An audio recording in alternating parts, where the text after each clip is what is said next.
नमस्कार विद्यार्थियों, श्री श्याम शिक्षण संस्थान ऑनलाइन क्लास में आपका स्वागत है। आज हम व्रत पढ़ेंगे। तो पहले तो आप देखो व्रत होता क्या है। तो व्रत की यदि हम परिभाषा देखें, व्रत का यदि हम बिंदु पद देखें तो व्रत होता क्या है। तो एक नियत बिंदु ले हम, यहाँ एक नियत बिंदु है, ये नियत बिंदु है और इस नियत बिंदु से समान दूरी पर स्थित कोई बिंदु है। ये सारे बिंदु है, ये बिंदु इस नियत बिंदु से समान दूरी पर है। तो इन बिंदुओं को यदि हम मिलाएं और इनसे एक बिंदु पथ बनाएं तो ये जो बिंदु पथ होता है ये क्या कहलाएगा, व्रत कहलाता है। तो एक नियत बिंदु से समान दूरी पर स्थित बिंदुओं का बिंदु पथ, एक नियत बिंदु से समान दूरी पर स्थित बिंदुओं का बिंदु पथ क्या कहलाता है, व्रत कहलाता है। एक नियत बिंदु से समान दूरी पर स्थित बिंदुओं का बिंदु पथ क्या कहलाएगा, व्रत कहलाता है। ये व्रत की परिभाषा है। क्या है, एक नियत बिंदु से समान दूरी पर स्थित बिंदुओं का बिंदु पथ क्या कहलाता है, व्रत कहलाता है। तो आप लिख लेना इसमें कि एक नियत बिंदु से नियत बिंदु से समान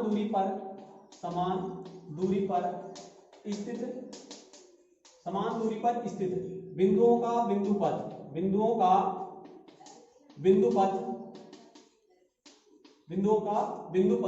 व्रत कहलाता है।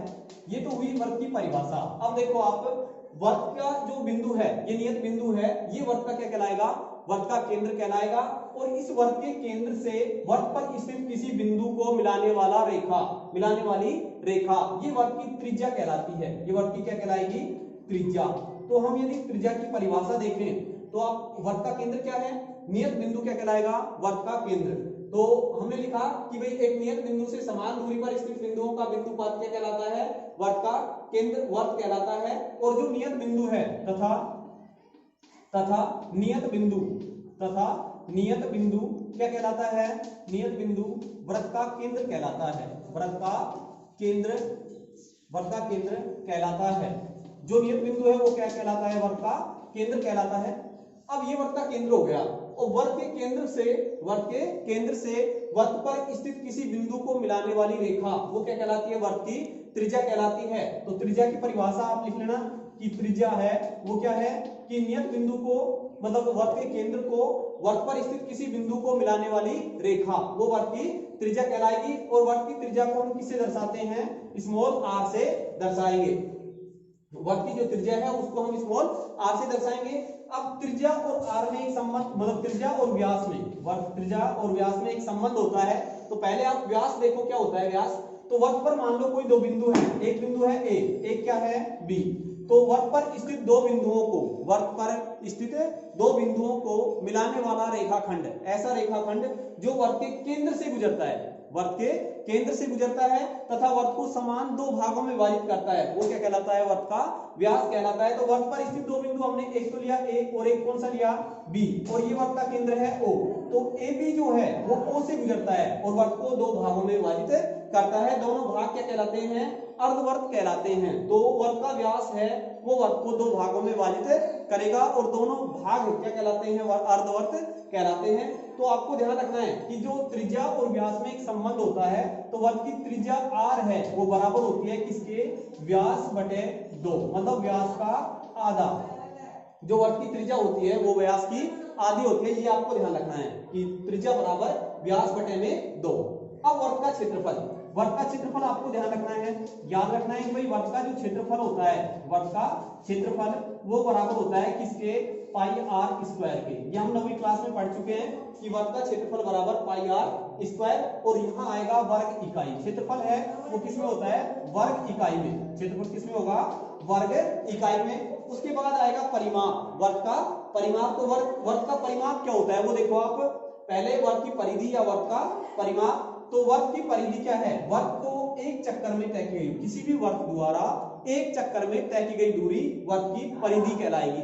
तो वर्त की परिधि क्या है, देखो यहां से यदि हम स्टार्ट करें, इस वर्त को चलाना स्टार्ट करें तो यहां से यहां तक की जो दूरी है ये वर्त की क्या कहलाती है, वर्त की परिधि कहलाती है। तो वर्त की परिधि है वो बराबर होती है किसके, 2 पाई आर के। ये हम जानते हैं कि वर्त की परिधि किसके बराबर होती है, 2 पाई आर। तो यहां से दो सूत्र आए हमारे पास, एक तो वर्त का क्षेत्रफल, एक तो वर्ग का क्षेत्रफल है वो होता है क्या, पाई आर स्क्वायर, वर्ग का क्षेत्रफल पाई आर स्क्वायर, और वर्ग की परिधि क्या होती है, 2 पाई आर।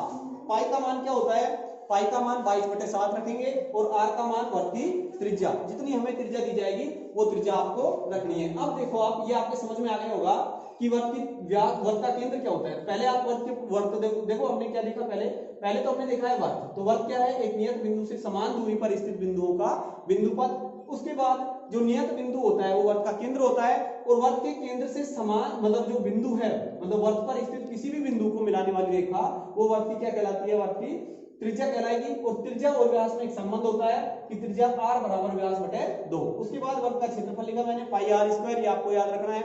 और वर्ग की परिधि है वो किसके बराबर होती है, 2 पाई आर के। तो आपको यहाँ परिधि क्या होती है वो आपको ध्यान रखना है। और पहले आप वर्ग के उदाहरण देखो, तो उदाहरण के लिए हम देखें तो वर्ग उदाहरण किस किस का है। देखो जो वर्ग है वो क्या क्या होता है। एक तो आपने साइकिल का पहिया देखा होगा, साइकिल का पहिया, एक तो साइकिल का पहिया देखा होगा। तो साइकिल का पहिया है वो किसका उदाहरण होता है, जो साइकिल का पहिया है वो एक वर्ग का उदाहरण है। और एक चूड़ी आपने देखी होगी ना, चूड़ियां, तो वो चूड़ियां होती है, वो चूड़ी है वो किसका उदाहरण है, चूड़ी भी एक वर्ग का उदाहरण होता है। तो आप देखो किस जो परिधि होती है, वर्ग की परिधि, यदि हम वर्ग की परिधि को देखें तो किसी भी पहिए द्वारा, कोई भी साइकिल का पहिया है, वो पहिया एक चक्कर में जो दूरी तय करता है वो वर्ग की परिधि कहलाती है। मतलब साइकिल के पहिए द्वारा एक चक्कर में तय की गई दूरी वर्ग की क्या कहलाएगी, वर्ग की परिधि कहलाएगी। तो आपको ध्यान रखना है कि जो साइकिल के पहिया होता है, साइकिल के पहिए द्वारा एक चक्कर में तय की गई दूरी, एक चक्कर में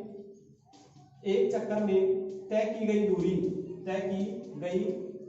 दूरी क्या कहलाती है, वर्ग की परिधि कहलाती है, वर्ग की परिधि कहलाती है। तो देखो किसी भी साइकिल के पहिए द्वारा एक चक्कर में जो तय की गई दूरी होती है वो किसके बराबर होती है, मतलब वर्ग की परिधि के बराबर होती है। आप ये लिखना कि एक चक्कर में जो तय की गई दूरी होती है, कि साइकिल के पहिए द्वारा एक चक्कर में तय की गई दूरी होती है वो वर्ग की परिधि के बराबर होती है, वर्ग की परिधि के बराबर होती है। तो आपको ये ध्यान रखना है कि भाई साइकिल के पहिए द्वारा एक चक्कर में जो तय की गई दूरी होती है वो वर्ग की परिधि के बराबर होती है। अर्थात हम लिख सकते हैं कि भाई वर्ग की जो परिधि है ना वो 2 पाई आर के बराबर होती है। तो साइकिल के पहिए द्वारा एक चक्कर में जो तय की गई दूरी है वो किसके बराबर होती है, 2 पाई आर के बराबर होती है। तो एक चक्कर में जो तय की गई दूरी है वो 2 पाई आर के बराबर है। अर्थात हम लिख सकते हैं कि भाई एक चक्कर में तय की गई जो दूरी है वो बराबर होती है किसके, 2 पाई आर के। ये आपको ध्यान रखना है कि पहिए द्वारा एक चक्कर में तय की गई दूरी किसके बराबर होती है, 2 पाई आर के बराबर होती है। अब इसका पहला सवाल देखो आप, पहला सवाल क्या दिया है हमें, यहाँ हमें वर्ग की परिधि को त्रिज्या दी गई है और उसका क्षेत्रफल हमें ज्ञात करना है और परिमाप ज्ञात करना है, परिधि ज्ञात करनी है। तो हमें दिया त्रिज्या दी है कि 3.5 सेमी है। वर्ग की त्रिज्या कितनी है, 3.5 सेमी। तो हम लिखेंगे यहाँ दिया है हमें दिया गया है कि वर्ग की त्रिज्या दी है हमें, वर्ग की त्रिज्या यहाँ दी है 3.5 सेमी। वर्ग की त्रिज्या कितनी दी है, 3.5 सेमी। अब हमें क्षेत्रफल और इसकी परिधि ज्ञात करनी है। तो पहले आप इसका क्षेत्रफल ज्ञात करो। तो वर्ग का क्षेत्रफल ज्ञात करने का सूत्र क्या होता है, अभी मैंने आपको लिखवाया है। वर्ग का क्षेत्रफल बराबर होता है किसके, पाई आर स्क्वायर के। पाई का मान रखेंगे, पाई का मान कितना होता है यहाँ 22/7, पाई का मान 22/7। आर का मान कितना है 3.5, तो हम यहाँ लिखेंगे 3.5 का होल स्क्वायर। अब इसका होल स्क्वायर करोगे तो होल स्क्वायर का मतलब क्या होता है, किसी भी संख्या की पावर जितनी होती है उस संख्या को हम उतनी बार गुणा करते हैं। 3.5 की पावर 2 है, इसका मतलब उसको 2 बार गुणा करना है। तो 3.5 गुणा 3.5 यह है हमारे पास। अब पॉइंट की संख्या को किस प्रकार से हल करोगे आप, यहाँ पॉइंट हटाओगे तो 35/10, एक के बाद पॉइंट है तो 10 लगा दिया नीचे, 2 के बाद पॉइंट होता है 100 लगाते हैं, एक के बाद पॉइंट है तो 35 बटे में कितना आ जाएगा यहाँ 100। इसको हम यदि 5 से काटें तो 5 7 35 और 5 दूनी 10। इसको भी 5 से काटें तो 5 7 35 5 दूनी 10। 7 से ये 7 क्या हो जाएगा, कैंसिल हो गया। अब 2 से काटें तो 2 एकम 2 और 2 एकम 2 2 एकम 2, तो ऊपर क्या बच गया हमारे पास 11 गुणा 1 गुणा 7, तो 11 7 77। ऊपर तो बच गया 11 गुणा 7 और नीचे क्या बच गया 2, तो यहां से आया 77 बटे में 2। और 77 में जब हम 2 का भाग देंगे तो हमारे पास यहां से कितना आएगा 38.5 वर्ग सेमी। ये इसका क्या हो जाएगा क्षेत्रफल। इसी प्रकार आपको इसका परिमाप ज्ञात करना है, तो परिमाप ज्ञात करेंगे या परिधि ज्ञात करेंगे तो वर्ग की परिधि बराबर वर्ग की परिधि ज्ञात करने का सूत्र क्या होता है, ये होता है 2 पाई r। यहाँ 2 गुणा पाई का मान 22/7, पाई का मान कितना रख दिया हमने 22/7। आर का मान कितना रखेंगे 3.5, आर हमारी 3.5 है तो यहाँ रख दिया हमने 3.5। अब यहाँ से 22 गुणा 22/7 गुणा यहाँ पॉइंट हटाएंगे तो 35 बटे में कितना आएगा 10। 5 दूनी 10, 5 7 35, 7 से ये 7 कैंसिल हो जाएगा और 2 से ये 2 कैंसिल हो जाएगा, क्या बच जाएगा यहाँ 22। और परिधि होती है वो किसमें होगी, इकाई में होती है, तो 22 सेमी इसकी क्या आ जाएगी परिधि। तो हमने आज पहला सवाल देखा, यहाँ में त्रिज्या दी गई थी, हमने क्षेत्रफल का मतलब वर्ग का क्षेत्रफल ज्ञात किया, वो डायरेक्ट सूत्र में आपको मान रखना है। ऐसे ही परिधि ज्ञात करनी है, डायरेक्ट आपको इसमें मान रखना है, इस प्रकार आपको इस सूत्र को हल करना है। अब देखो प्रश्न नंबर 2, प्रश्न नंबर 2 में हमें क्या दिया है, प्रश्न नंबर 2 में दिया है कि एक वर्ग की परिधि 44 मीटर है, वर्ग का क्षेत्रफल ज्ञात कीजिए। एक वर्ग की परिधि दी है और वर्ग का क्षेत्रफल हमें ज्ञात करना है, तो वर्ग का क्षेत्रफल हम किस प्रकार से ज्ञात करेंगे वो देखो। इसमें हमें वर्ग की परिधि दी गई है, इसमें हमें क्या दिया है वर्ग की परिधि दी है, तो हमें यहाँ वर्ग का क्षेत्रफल ज्ञात करना है। तो वर्ग का क्षेत्रफल जो वर्ग का क्षेत्रफल है उसको ज्ञात करने का सूत्र क्या होता है पाई आर स्क्वायर। ये पाई आर स्क्वायर है, पाई का मान हम क्या रखते हैं 22/7 और आर का मान ये वर्ग की त्रिज्या। यहाँ वर्ग की त्रिज्या दी नहीं है, हमें दिया वर्ग की परिधि, तो वर्ग की परिधि दी है तो हम जो दिया गया है उसको लेंगे कि भाई दिया है, यहाँ हमें दिया गया है तो हम लिखेंगे कि भाई दिया है हमें क्या दिया गया है इसमें वर्ग की परिधि 44 मीटर, तो हमने यहाँ लिख दिया कि वर्ग की परिधि बराबर वर्ग की परिधि दी है हमें 44 मीटर, तो 44, तो वर्ग की परिधि दी गई है हमें, वर्ग की परिधि बराबर 44 मीटर। अब उसके बाद हमें ध्यान रखना है कि जो भी प्रश्न है उसमें जो दिया जाता है उसका हम सूत्र रखते हैं। जैसे यहाँ परिधि का मान दिया है तो परिधि का सूत्र रखेंगे, तो वर्ग की परिधि ज्ञात करने का सूत्र क्या होता है, वर्ग की परिधि ज्ञात करने का सूत्र क्या होता है 2 पाई r, वर्ग की परिधि 2 पाई r बराबर 44। तो हमें यहाँ वर्ग की परिधि दी गई है 44, तो हमने यहाँ वर्ग की परिधि का सूत्र रख दिया। वर्ग की परिधि ज्ञात करने का सूत्र क्या होता है 2 पाई r, तो हमने यहाँ 2 पाई r रख दिया और ये 2 पाई r किसके बराबर है 44 के बराबर।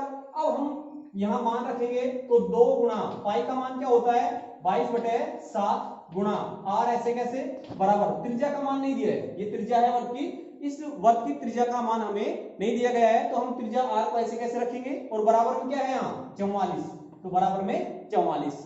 उसके बाद देखो आप यहाँ हम r का मान ज्ञात करेंगे, r है वो अज्ञात राशि है, तो r का मान ज्ञात करोगे तो जो r की गुणा में है वो तो कहां जाएगा भाग में, और जो भाग में है वो कहां जाएगा गुणा में। तो यहाँ देखो r के साथ गुणा में कौन कौन सी संख्याएं हैं 2 और 22, ये दोनों क्या है r के गुणा में, ये दोनों कहां जाएगी भाग में, और ये 7 है ये इसके भाग में है नीचे है, तो ये कहां जाएगा ऊपर। तो यहां से जब हम r का मान ज्ञात करेंगे तो r बराबर क्या आएगा, यहाँ से r बराबर में क्या है 44, तो 44 लिखेंगे, और जो भाग में है उसको, वो जो गुणा में है उसको हम भाग में भेजेंगे, और जो नीचे है उसको हम ऊपर ले जाएंगे। तो नीचे 7 है तो ये 7 ऊपर चला गया और नीचे क्या आ जाएगा 2 गुणा 22, नीचे आ गया 2 गुणा 22। अब देखो 22 और 44 ये दोनों किससे कटेंगे, तो 22 और 44 किससे कटेंगे 22 से कट सकते हैं, तो 22 एकम 22 और 22 दूनी 44, 2 से 2 कैंसिल हो गया, क्या बच गया हमारे पास 7। तो वर्ग की त्रिज्या क्या आई, तो वर्ग की त्रिज्या r बराबर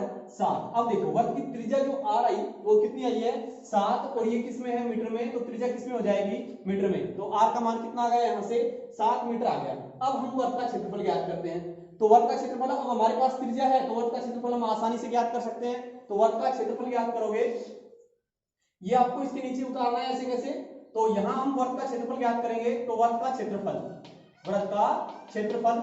वृत्त का क्षेत्रफल ज्ञात करने का सूत्र क्या होता है? वृत्त का क्षेत्रफल बराबर, वृत्त का क्षेत्रफल ज्ञात करने का सूत्र होता है पाई आर स्क्वायर। तो वृत्त का क्षेत्रफल बराबर पाई आर स्क्वायर, ये सूत्र मैंने लिख दिया यहाँ। अब पाई का मान लिखेंगे हम यहाँ। पाई का मान क्या होता है? 22/7। पाई का मान 22/7। उसके बाद आर का मान लिखेंगे, तो आर का मान कितना है यहाँ? 7। तो आर का मान लिखेंगे गुणा 7 का होल स्क्वायर, 7 का होल स्क्वायर। उसके बाद यहाँ देखो 22/7 लिखा मैंने, और इस 7 के ऊपर 2 पावर है, इसका मतलब 7 को 2 बार गुणा करना है, 7 गुणा 7। तो यहाँ से यहाँ देखो मैंने लिख दिया 7 गुणा 7। तो एक 7 से 7 कैंसिल हो जाएगा, और क्या आ जाएगा हमारे पास यहाँ 22 गुणा 7। ये आया 22 गुणा 7 आया। अब 22 को हम 7 से गुणा करेंगे, तो यहाँ से क्या जाएगा हमारे पास? 7 दूनी 14, 14 का 4 का आंसर आई 1, 7 दूनी 14 और 1 15। तो ये आया 154 वर्ग मीटर। अब देखो यहाँ मीटर में दिए, जो परिधि है वो 44 मीटर है, तो क्षेत्रफल किस में होता है? वर्ग इकाई में, तो वर्ग मीटर आ जाएगा यहाँ। तो वर्ग मीटर या मीटर स्क्वायर, ये इसका क्षेत्रफल हो जाएगा। इस प्रकार हमको प्रश्न नंबर 2 हल करना था। यहाँ हमें परिधि दी गई थी, तो हमने परिधि का मान लिखा कि परिधि बराबर 44। परिधि को हम 2 पाई आर के बराबर रखेंगे, तो 2 पाई आर बराबर 44। यहाँ 2 का 2, 22 का, ये पाई का मान 22/7 रख दिया, आर का आर बराबर 44। आर का मान ज्ञात करेंगे, तो ये जो ऊपर है वो तो नीचे आ गए, और जो नीचे है वो कहां चला जाएगा? ऊपर। और 22 से कम 22, 22 दूनी 44, 2 से 2 कैंसिल हो जाएगा, आर का मान 7 आया। अब यहाँ हमें वर्ग का क्षेत्रफल ज्ञात करना है, तो वर्ग का क्षेत्रफल ज्ञात करने का सूत्र क्या होता है? Pi R square. Pi R square, pi का मान रख दिया 22/7, आर का मान रख दिया 7 का होल स्क्वायर। इस प्रकार हमने जो हमारा क्षेत्रफल आया वो कितना आया? 154 वर्ग मीटर। इस प्रकार जो हमारा क्षेत्रफल आएगा वो 154 वर्ग मीटर आएगा, ये आंसर आ जाएगा। उसके बाद आप देखो प्रश्न नंबर 3 हल करेंगे। आप पहले इसको एक बार देखो।